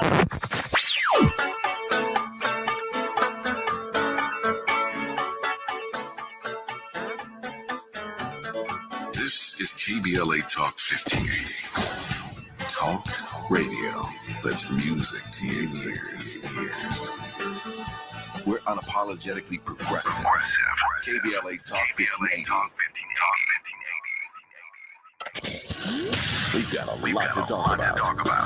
I'm Reverend Gerald, the life coach. Is someone you love struggling with addiction and mental illness? Is improving your family's health important? Want to leave a legacy that your family can grow? Are you ready to enhance your perception of life experiences? Then wake up weekends at 7 a.m. with Urban Family Focus and get the wisdom, opportunity, resources, and motivation to live your best life. Join the conversation on Urban Family Focus Saturday and Sunday at 7 a.m. Unapologetically progressive. KBLA Talk 1580. We've got your black. September is World Alzheimer's Month, a time to shine a light on a public health crisis that deeply impacts Black families. 1 in 5 Black adults ages 70 and older is living with Alzheimer's disease, or AD, and the risk is twice as high compared to white adults. But AD isn't just forgetting a name or losing track of time. Signs of early AD could be repeating questions, missing appointments, or struggling with bills and daily tasks. These things aren't a normal part of aging. Here's the good news. Treatments are available that may help if AD is diagnosed early. If you notice changes in memory or daily routines, whether in yourself or a loved one, don't wait. Early diagnosis and intervention are key to managing AD effectively. To learn more about AD and a potential treatment option, visit treatalsearly.com. That's treatalzearly.com to learn more about the signs and symptoms and a potential treatment option. This message is brought to you by AZI. This is the story of the one. As the purchasing manager at a manufacturing plant, she knows the only thing more important than having the right safety gear is having it there when you need it. That's why she partners with Grainger for auto reordering, so her team members can count on her to have cut-resistant gloves on hand, and each shift can run safely and efficiently. Call 1-800-GRAINGER, click Grainger.com, or just stop by. Grainger, for the ones who get it done. An official message from Medicare. Couple more minutes, and we'll start this month's book club. You know, I usually love a plot twist, but this year, I'm comparing my options during Medicare open enrollment. You can't assume your current health or drug plan is the best one for you. And you got to make sure your drugs are covered. That's important. So is saving money. Review all your options at Medicare.gov. Open enrollment ends December 7th. Paid for by the U.S. Department of Health and Human Services. If you've been diagnosed with moderate to severe plaque psoriasis, this is what it sounds like to be 1,000,000 miles away. Imagine being 1,000,000 miles away. Tremfya guselkumab, taken by injection, is a prescription medicine for adults with moderate to severe plaque psoriasis who may benefit from taking injections or pills or phototherapy. With Tremfya, clearer skin is possible. In clinical trials, at least 70% of patients saw at least 90% clearer skin at 16 weeks. Results may vary. Tremfya is also indicated for adults with active psoriatic arthritis. Serious allergic reactions and increased risk of infections and liver problems may occur. Before treatment, your doctor should check you for infections and tuberculosis. Tell your doctor if you have an infection, flu-like symptoms, or if you need a vaccine. Ask your doctor about Tremfya. Call 1-800-526-7736 or visit tremfya.com. With the new IHOP value menu, $6 is all it takes to go to your happy place, where stacks of pancakes with bacon and eggs are just $6 every day. French toast, sausage, and eggs are, you guessed it, $6. And fluffy omelets come with a side of pancakes and only cost $6. Go to your happy plates every day at IHOP. $7 in some locations. Available every day for a limited time at participating restaurants in the U.S. Hours may vary. No substitutions. Not valid with other discounts or promotions. Prices may vary. Oh, how's that flu, babe? Did you take DayQuil Intense Flu yet? Nah, I got this. Ugh, okay, I don't got this.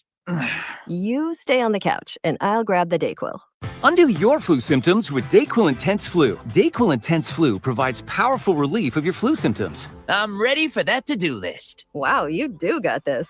DayQuil Intense Flu. The daytime coughing, aching fever, under your flu medicine. Use as directed. Keep out of reach of children.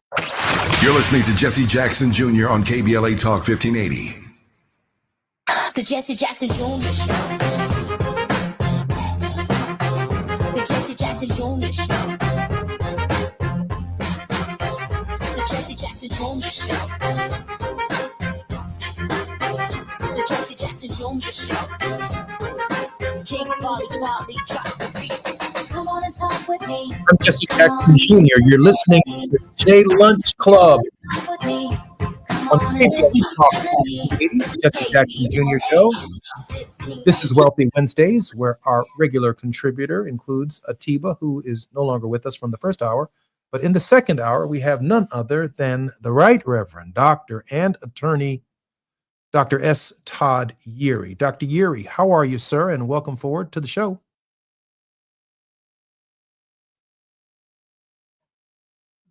I think Dr. Yeary has to unmute. While Dr. Yeary's unmuting, I do want to talk, because I know when he comes back forward, we are going to be dealing with this question of the structure of hope. So when you think about what foundation we have within the Democratic Party, that from Iowa to New Hampshire, the first time these Democratic candidates confront any sizable number of African Americans, the South Carolinians have an enormous amount of power in determining who is on the Supreme Court, who the federal judges will be, who's the running mate of the possible Democratic nominee, and exacting commitments from whoever comes through South Carolina to an agenda that might save diversity, equity, and inclusion, that might rebuild the education department, or even fight for a constitutional amendment to health care. I don't think we can understate in 2028 what it means for us to be organizationally prepared in South Carolina to exact an agenda from the Democratic Party that the people deserve. Dr. Yeary, welcome forward to the show. Profound questions deserve profound answers. And I can't think of a more profound individual to answer them. Dr. Yeary. Oh, you meant Atiba. I'm with you. Your thoughts? So Reverend Jackson often tells us, you don't get what you deserve, you get what you negotiate.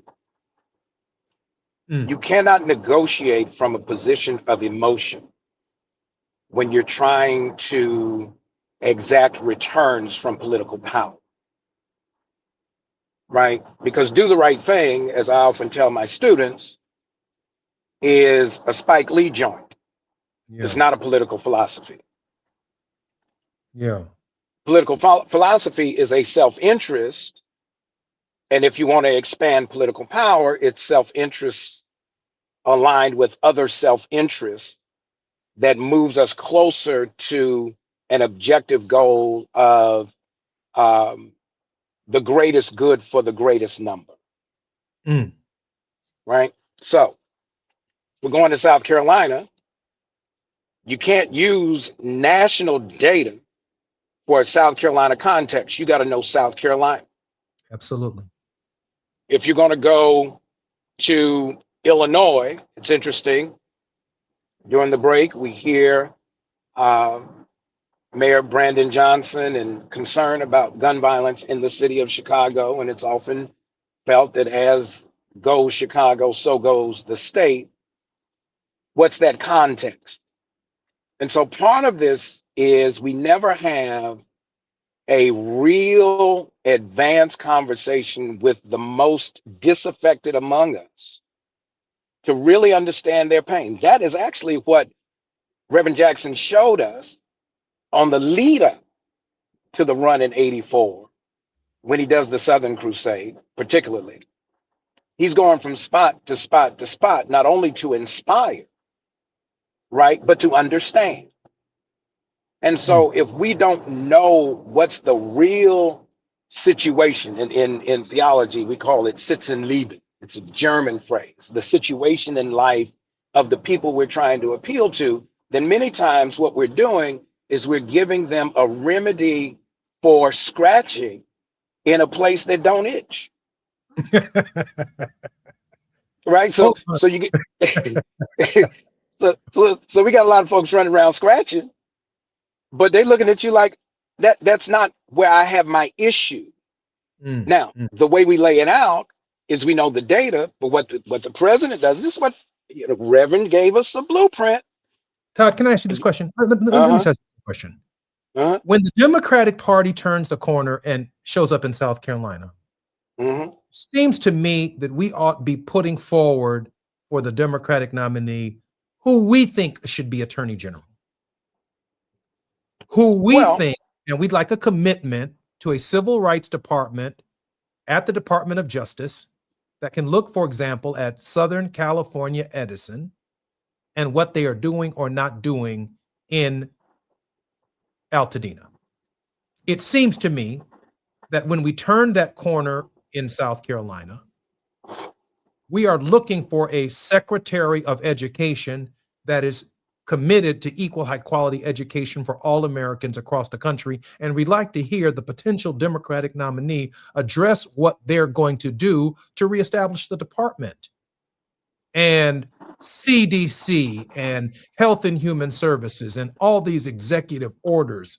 It seems to me that while we have focused, because Joe Biden showed us something, the power of South Carolina to give us a vice president and a Supreme Court justice, it seems to me that how shall I say it, cabinet selection of qualified people who can extend Reconstruction and not run us into a new Jim Crow ought be part of the demands we make coming out of the first state that left the Union.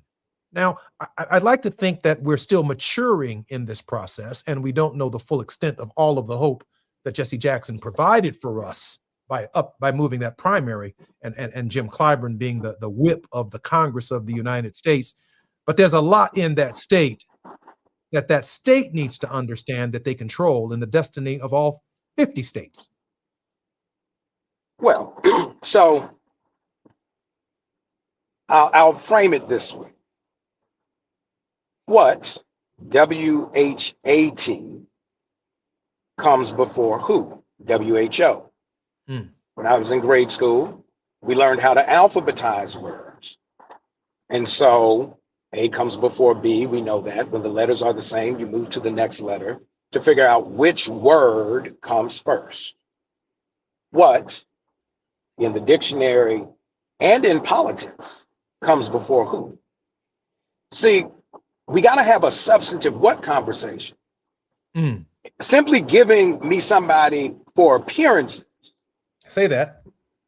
That's not going to deal with substantive change. It's like having drapes on a window with no glass in it. Right? There ain't nothing there. It's a windbreaker. Look, ain't the glass. Well, look, and if it's in Chicago, it ain't a good windbreaker at all, because you know that hawk this time of year is different. So if we're not having clarity around the what, then what you get is you get a whole lot of folk who dance around the issues, don't deal with the stuff. They just out there talking, bumping their gums because they can.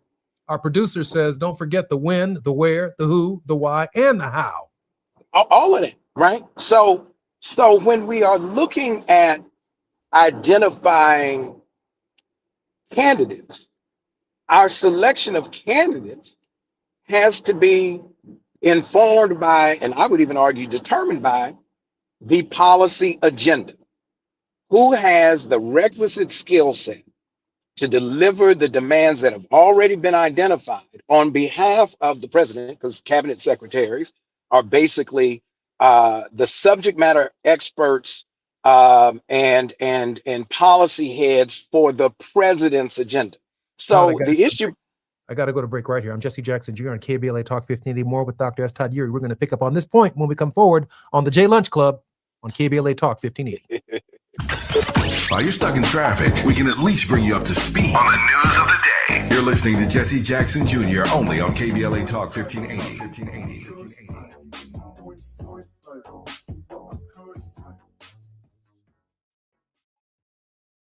Cedars-Sinai is helping shape the future of Los Angeles, working alongside local communities and showing up with resources and healthcare programs that open doors for people across the city. Through career development programs like Next Gen Healthcare Pathways and partnerships with over 200 organizations like Black Men in White Coats, Cedars-Sinai is educating and empowering future healthcare leaders right here in LA. With access to education, mentorships, and hands-on experiences, we can build a healthier Los Angeles together. Cedars-Sinai, here for LA.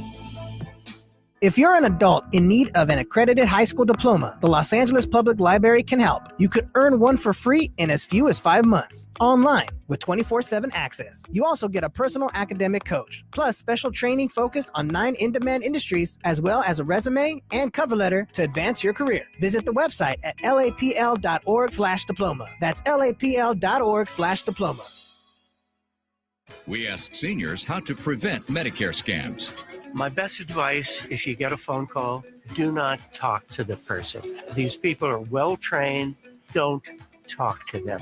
They don't know me. They're just trying to scam me. Don't be fooled. Hang up. Just hang up. Never give out your Medicare number. They're going to get your number to put in a false claim. If I get a call from someone, I don't pick up the phone. And should I pick up the phone and they ask for information, then I hang up. How do you detect Medicare fraud? Just like I check my credit card statements, I check my Medicare statements monthly. Scammers can get a hold of your number, order medical devices through your account, and you're not even going to know about it if you don't look at your statement. Check your statement every month.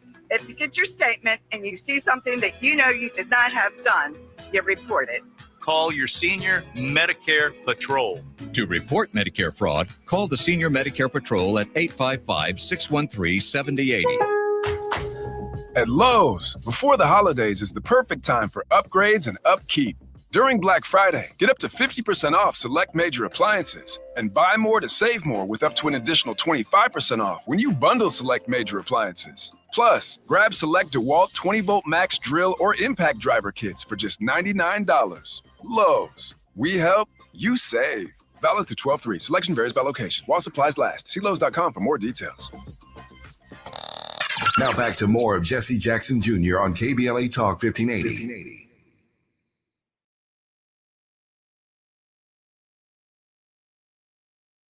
The Jesse Jackson Jr. Show. The Jesse Jackson Jr. Show. The Jesse Jackson Jr. Show. I'm Jesse Jackson Jr. Welcome forward to the Jesse Jackson Jr. Show on Wealthy Wednesdays. From J Club, you're having lunch with us today. Dr. Todd Yeary on the East Coast.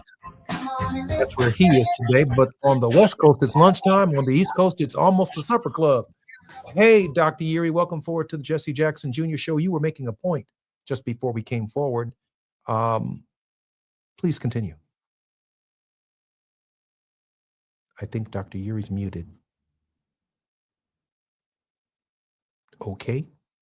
Dr. Yeary may not be muted, but I may have lost my ability to hear. You're muted, Dr. Yeary. Anyway, just before, because I don't believe in dead space, I got to fill it up. So at the beginning of the program, I was also talking about since Jesse, Dad, has established for us the structure of hope in the Democratic primary process, from Iowa to New Hampshire to South Carolina. And I should add, in 2008, I was on the Chitlin circuit for Barack Obama in those major African-American municipalities in Iowa, speaking in some churches so that Barack Obama could project a different image going forward that I think particularly mattered for America to receive his candidacy. There's also a structure in the Constitution for us to elect a leader of high moral character. And the Founding Fathers structured Article 2, Section 2, Clause 1, and they called it the finger of God for that purpose. I'm suggesting to you that every generation has the opportunity to elect a person of character to fulfill this position. And when people make mistakes, their lives can be restored. Their hope can be restored. Their families can be restored, not in the negative use of the power, which we are experiencing under Donald Trump, but in a positive, reaffirming, re-estimation, of what our faith could be in the Constitution as a life-giving, a life-sustaining, and a redeeming document for which every American, nearly 70 million families impacted by felonization, would have great hope in the second life that the Constitution of the United States would give them. I think Dr. Yuri is back with us. Dr. Yuri, just before we came forward, you were making a point, and I think we lost you.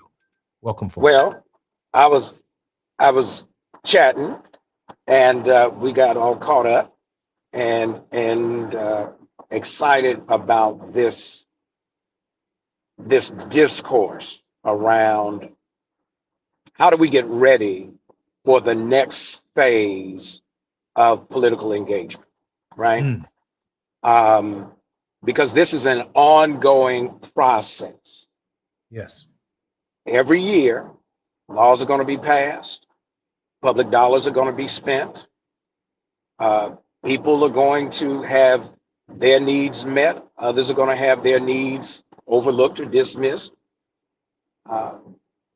Some interests are going to yield more generational impact in terms of individual and collective wealth. And so we can't just get frustrated and throw our hands up and say, well, my participation doesn't matter, not just my vote, but my participation. And so we have to have some conversation. One, being very clear with ourselves what our needs are, but also having conversations with others. Here's what I think we have to do. And you said we can talk, we can have our agenda now. Absolutely. Because when we look at other interests, other communities, other affiliations, they don't just wait and see who's going to show up to figure out what they want. They know now, whether we're talking about religious institutional interests like the Catholic Church or our Jewish brothers and sisters. They don't wait and say, well, let me see how this thing gonna turn out, and then we can decide what we want. And they have that conversation with both sides, even if one side is highly unlikely, probably won't do anything. You gotta make them play fair, because if you're not willing to talk to both sides, one side's going to ignore you, the other one's going to take advantage of you, and you're still going to be sitting there looking like, why am I not getting what I want? So the Dems can't be given an automatic for Black voter participation.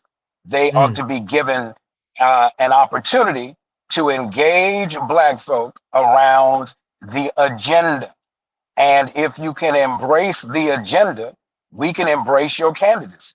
I'm not trying to figure out what kind of trinkets you're going to put around to make me kind of feel good. No. What are going to be the substantive outcomes? What's going to be the labor policy? Not just who's going to be the labor secretary. What's going to be the commerce policy? Not just who's going to be the commerce secretary. What's going to be health policy?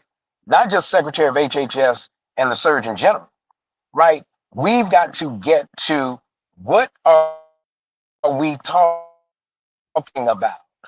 And then we can talk about who we're talking about. That is what I think this moment needs, that we got to be just real candid, put our demands on the table. And when you ask, can we get DEI back? I think what has happened is we've become infatuated with initials and acronyms, as opposed to what does DEI mean substantively, something we can measure. Give me something I can count, I can see, that then we can say, I know I've got diversity when I see this. I know I've got inclusion when this is the outcome. I know that there's equity, and equity is not just in terms of distribution. There's equity in terms of ownership that I can now measure. That's what we want in this moment. And then whoever wants to sit down and have a collaborative conversation so we can build a coalition and then have a substantive conversation around whose candidacy will we support, then absolutely we can talk. But unless you're talking substantively about what the Constitution really affirms, one is not just democracy in the abstract, but the notion of having freedom, right? Life, liberty, the pursuit of happiness. Those are the things that we want. But we don't just want them in caricature. We want them in substance. I appreciate that, Dr. Uri. And just before your word of hope, you know, there's a spirit that swept across the nation after Mr. Mamdani in New York won the mayoralty. There was a spirit at the same time that swept across this nation because of New Jersey, the victory there and the victory in Virginia. But if you want to change the Democratic Party and you got, like Eminem said, one shot, and that shot's going to come in South Carolina. When in that Democratic primary, many of the voters are African American and they are working people. They are female. And we've got an opportunity to set the entire nation on fire when we pick the Democratic nominee coming through that Iowa primary process down there where Jim Clyburn is, because hope is structured into this party. We want federal judges, Supreme Court justices, and other. They start right there. Dr. Uri, we have about 1:45 for your word of hope. It's real clear from our conversation, and I appreciate your consistent and persistent pressing of this issue. If we were to take it to scripture, hope that is seen, S-E-E-N, is not hope. For if you see it, why do you hope for? Hope is a construct of that which is possible that ultimately becomes real. It is the prism through which we put all of our effort to use the strength that we've already got to produce an outcome that we do not yet see. So you don't have to wait for somebody to show it to you. If you have the prism to leverage that power in a collective way that allows you to produce an outcome that then becomes very real, now you've got political momentum to make a difference in the world. That is what Reverend Jackson has preached and taught and lived, that allows us to always proclaim that we must keep hope alive. Dr. Uri, your contribution to the Jesse Jackson Jr. program is invaluable.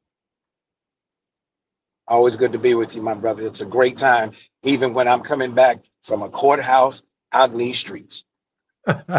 Representing our people. We're so grateful for it. I'm Jesse Jackson Jr. Once again, I want everyone to keep KBLA and put them under your Christmas tree during this holiday season. We're obviously not shopping at Home Depot. We're not shopping at Target. We are putting the target on some people, not limited to Southern California Edison. We still need to hear from Brother Pedro Pizarro. I'm Jesse Jackson Jr. Tomorrow we'll be on Thought Provoking Thursdays on the Jesse Jackson Jr. Show. More on KBLA 1580 when we come forward. KBLA